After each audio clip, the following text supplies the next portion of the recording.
શ્રવણ કરવાથી પણ પ્રગટે, ભાવ ગાન કરવાથી, સ્મરણ કરવાથી, બોલવાથી પણ પ્રગટે, અને ભાવ દર્શન કરવાથી પણ પ્રગટે છે. દર્શન કરવા જાઓ અને જે વખતે આપણે પહેલી વાર ઠાકોરજી તરફ દ્રષ્ટિ જાય, આપણે વંદન કરીએ, दंडवत प्रणाम करिए, वो कुछ क्षण ऐसी होती हैं कि जहां આપણા અને ભગવાન વચ્ચે બીજું કોઈ હોતું નથી. પહેલી વાર જ્યારે દ્રષ્ટિ પડે ત્યારે પેલું કહેવાય છે ને કે એક નદીમાં એકવાર એક વ્યક્તિ એક જ વાર સ્નાન કરી શકે. ગંગાજી હરકી પેઢીમાં તમે પૂજન કરવા જાઓ, ગંગાજીમાં પહેલું પગ મૂકો એ જ પ્રથમ સ્નાન છે. પછી જેમાં પગ મૂક્યું હતું એ ગંગાજી તો આગળ પ્રવાહમાં પધારી ગયા. પછી તો શરીર પલાળવાનું છે, ગંગાજીમાં આવ્યા છે, સ્નાન કરવાનું છે. એવી રીતે દર્શન કરવા માટે જઈએ છીએ તે વખતે પ્રથમ દ્રષ્ટિ ઠાકોરજી પર પડવી, અને એ ઠાકોરજી પર દ્રષ્ટિ પડવાથી જેટલો સમય ઠાકોરજી મય આપણું મન થઈ શકે, સામે ઊભા રહીને પણ પ્રભુમય આપણું મન ઘણીવાર નથી થઈ શકતું.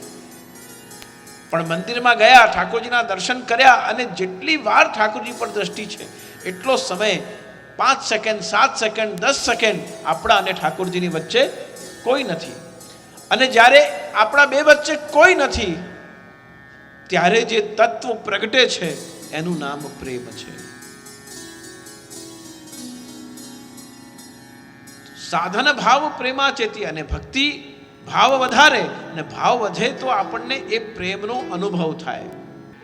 એટલે ઇંગ્લિશમાં એક કહેવત છે કે we have to go with the flow. જેની ભક્તિ, જેનો ભાવ જે પ્રકારથી વર્ધિત થઈ રહ્યો છે, જેને જેટલું સત્સંગ છે, જેનું જેટલું વાંચન છે, જેનો જેવો સંગ છે, તદ અનુરૂપ એનું ભક્તિ દ્રઢ થશે. મહાપ્રભુજીએ એક સૂત્ર આપ્યું, મહાત્મ જ્ઞાન પૂર્વસ્તુ. જ્ઞાન હું કોણ છું, સંસાર શું છે, માયા શું છે, જગત શું છે, જીવ શું છે, આ એક વિભાગ છે. અને બીજું મહાત્મ જ્ઞાન કે મારા પ્રભુ કોણ છે, મારા પ્રભુ કેવા છે, એ ક્યાં વાસ કરે છે, મારા પ્રભુ સાથેનો મારો સંબંધ શું છે. આ લીલાની ચિંતન જ્યારે આપણે કરીએ છીએ ત્યારે એ પણ સમજવું બહુ જરૂરી છે કે લીલા કોણ કરે છે અને કોણ કરી શકે છે. આપણે સેવા ઠાકોરજીની કરતા હોઈએ તો ઠાકોરજીની સેવા આપણે કોની સેવા કરીએ છીએ એ તો આપણને ખબર હોવી જ જોઈએ.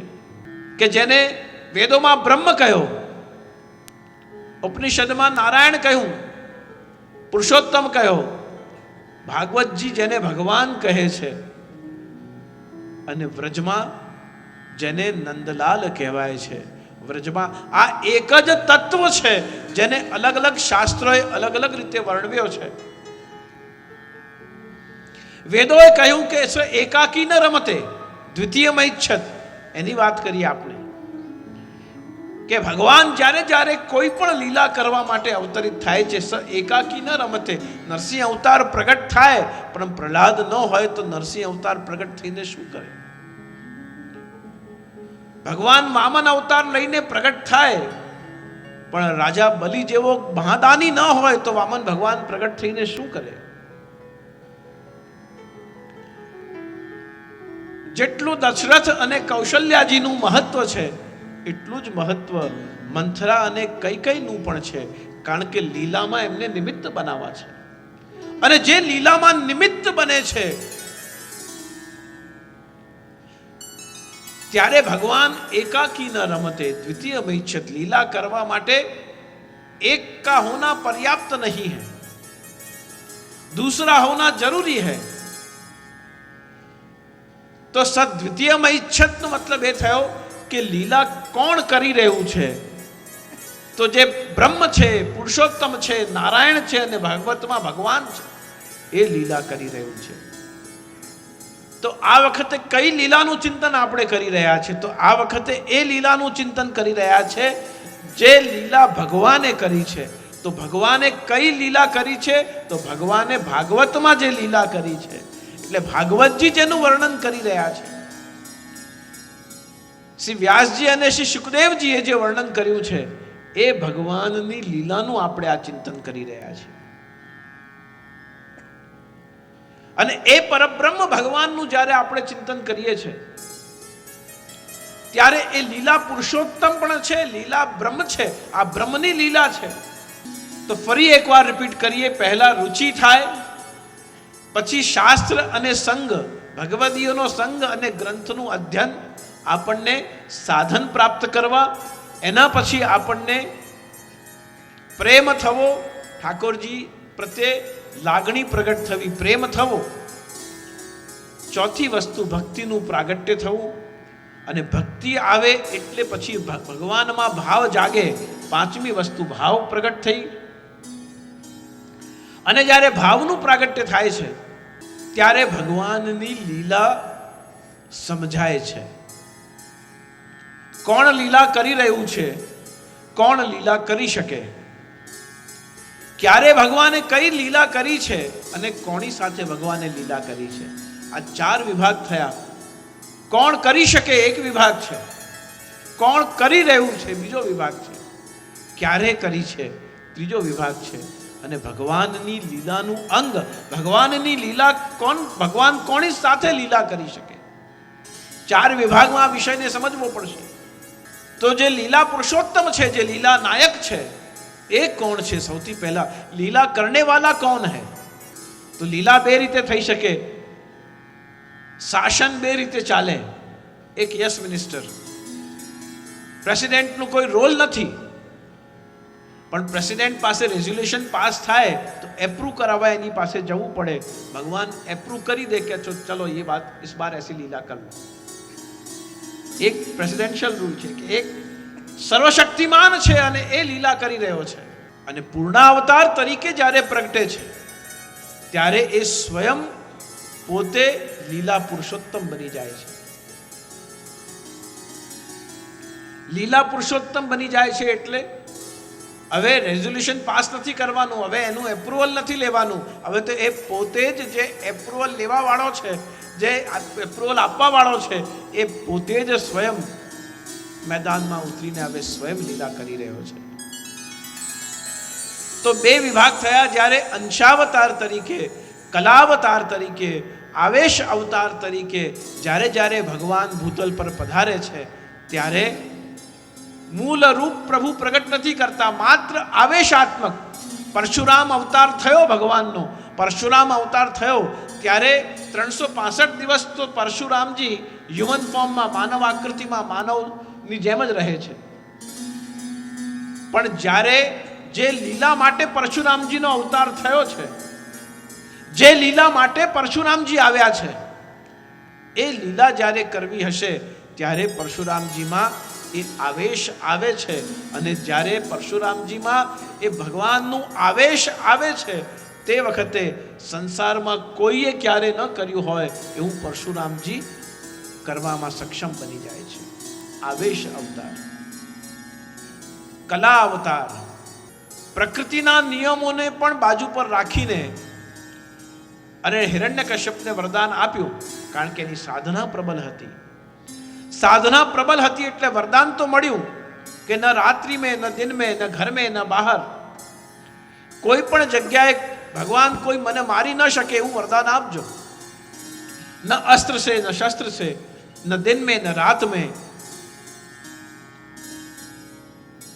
વરદાન આપ્યું, પણ વરદાન આપ્યા પછી પણ જ્યારે પ્રહલાદની રક્ષા કરવાની હતી ત્યારે ડગલે ને પગલે એની રક્ષા તો કરી, પણ જ્યારે થયું કે હવે આ રક્ષણની પણ સીમા પૂરી થઈ ગઈ છે, હવે સમય આવ્યો છે કે કેવલ મારા ભક્તની રક્ષા નથી કરવી, પણ હવે અવતાર ધારણ કરીને અને એ જ સમયે આ આતંકનો અંત કરવો છે, ત્યારે સ્વયં ભગવાન નરહરિ પ્રગટ થાય છે.